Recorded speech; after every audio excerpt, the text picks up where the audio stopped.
programa ay rated PG. Patnubay at gabay ng magulang ay kailangan sa mga batang manonood. This program is brought to you by Sports Plus.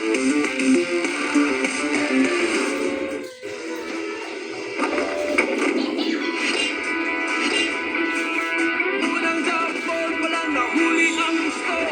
PBA basketball, dinalihan ng gusto. Shoot, sabay, sigaw. Dream mo tapos hataw. Hiyaw parang lindol. Basta Peter ni Idol. Solid ang laban, malupit ang galawan.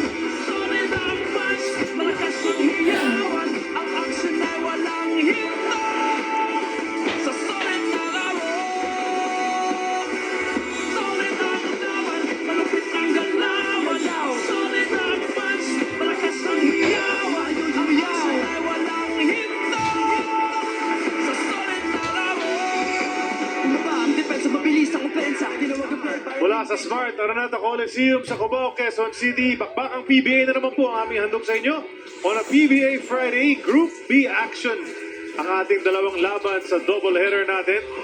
Maga pa lang sa ating elims, meron ng mga wala pang panalo, katulad ditong Magnolia Chicken Templados Hotshots 0-2 sa kanilang dalawang outing. Meron naman yung mga muntik nang matalo, katulad ng Meralco sa huling laban nila na hinabol ng Blackwater tapos sa dulo nanalo pa rin ang 2 puntos. 2-1 ang kanilang record. Finding their footing yung mga koponan early in the conference. So let's see what happens in this matchup between teams that battled in the playoffs in the Commissioner's Cup.